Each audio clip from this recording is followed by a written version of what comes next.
Romanos, capítulo 8. Agora, já não existe nenhuma condenação para as pessoas que estão unidas com Cristo Jesus. Pois a lei do Espírito de Deus, que nos trouxe vida por estarmos unidos com Cristo Jesus, livrou você da lei do pecado e da morte. Deus fez o que a lei não pôde fazer, porque a natureza humana era fraca. Deus condenou o pecado na natureza humana, enviando o seu próprio Filho, que veio na forma da nossa natureza pecaminosa, a fim de acabar com o pecado.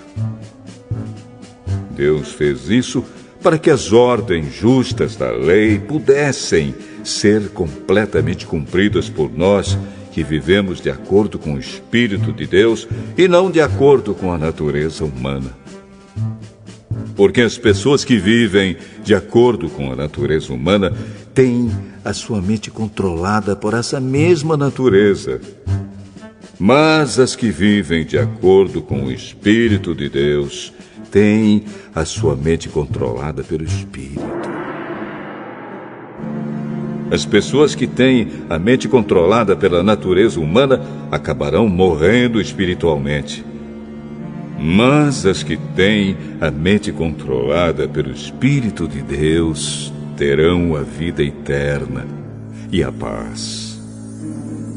Por isso, as pessoas que têm a mente controlada pela natureza humana se tornam inimigas de Deus, pois não obedecem à lei de Deus e, de fato, não podem obedecer a ela. As pessoas que vivem de acordo com a sua natureza humana não podem agradar a Deus. Vocês, porém, não vivem como manda a natureza humana, mas como o Espírito de Deus quer, se é que o Espírito de Deus vive realmente em vocês. Quem não tem o Espírito de Cristo não pertence a Ele. Mas, se Cristo vive em vocês, então, embora o corpo de vocês vá morrer por causa do pecado, o Espírito de Deus é vida para vocês, porque vocês foram aceitos por Deus. Se em vocês vive o Espírito daquele que ressuscitou Jesus, então aquele que ressuscitou Jesus Cristo dará também vida ao corpo mortal de vocês, por meio do seu Espírito, que vive em vocês. Portanto, meus irmãos, nós temos uma obrigação, que é a de não vivermos de acordo com a nossa natureza humana. Porque, se vocês viverem de acordo com a natureza humana, vocês morrerão espiritualmente. Mas, se pelo Espírito de Deus vocês matarem as suas ações pecaminosas, vocês viverão espiritualmente. Pois aqueles que são guiados pelo Espírito de Deus são filhos de Deus. Porque o Espírito que vocês receberam de Deus não torna vocês escravos e não faz com que tenham medo. Pelo contrário, o Espírito torna vocês filhos de Deus. E pelo poder do Espírito dizemos com fervor a Deus: Pai, meu Pai. O Espírito de Deus se une com o nosso espírito para afirmar que somos filhos de Deus. Nós somos seus filhos e por isso receberemos as bênçãos que Ele guarda para o seu povo e também receberemos com Cristo aquilo que Deus tem guardado para Ele. Porque se tomamos parte nos sofrimentos de Cristo, também tomaremos parte na sua glória. Eu penso que o que sofremos durante a nossa vida não pode ser comparado, de modo nenhum, com a glória que nos será revelada no futuro. O universo todo espera com muita impaciência o momento em que Deus vai revelar o que os seus filhos realmente são. Pois o universo se tornou inútil, não pela sua própria vontade, mas porque Deus quis que fosse assim. Porém, existe esta esperança. Um dia, o próprio universo ficará livre do poder destruidor que o mantém escravo e tomará parte na gloriosa liberdade dos filhos de Deus. Pois sabemos que até agora o universo todo geme e sofre como uma mulher que está em trabalho de parto. E não somente o universo, mas nós, que temos o Espírito Santo como o primeiro presente que recebemos de Deus, nós também gememos dentro de nós mesmos, enquanto esperamos que Deus faça com que sejamos seus filhos e nos liberte completamente. Pois foi por meio da esperança que fomos salvos.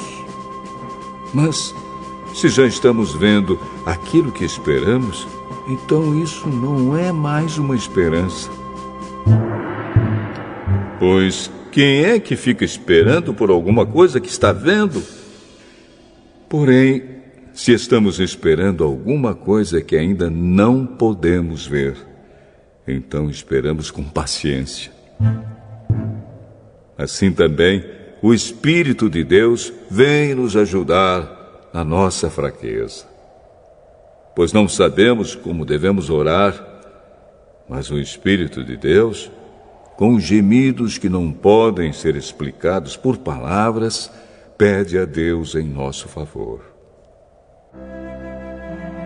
E Deus, que vê o que está dentro do coração, sabe qual é o pensamento do Espírito. Porque o Espírito pede em favor do povo de Deus e pede de acordo com a vontade de Deus. Pois sabemos que todas as coisas trabalham juntas para o bem daqueles que amam a Deus, daqueles a quem Ele chamou de acordo com o seu plano. Porque aqueles que já tinham sido escolhidos por Deus, Ele também separou a fim de se tornarem parecidos com seu Filho.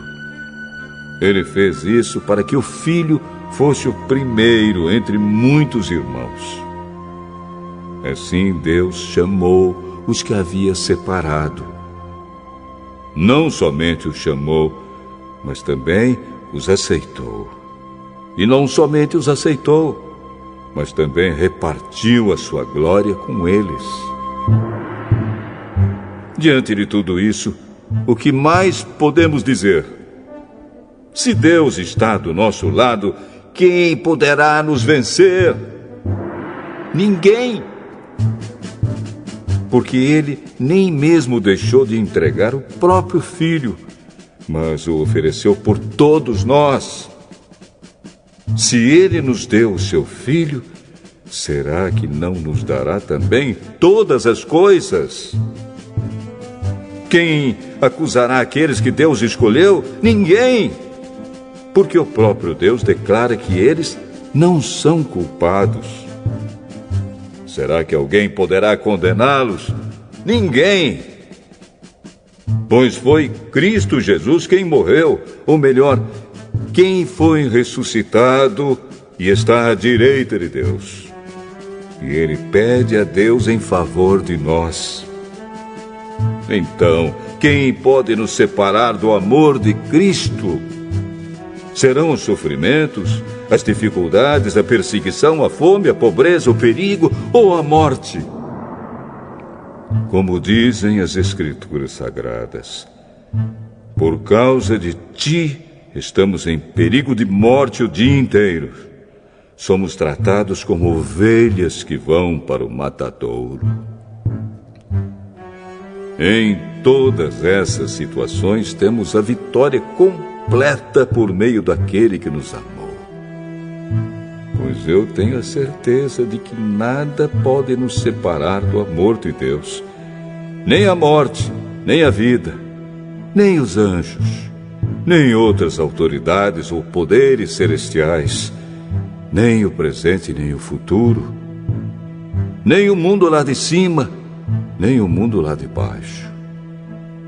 Em todo o universo não há nada que possa nos separar do amor de Deus, que é nosso por meio de Cristo Jesus, o nosso Senhor.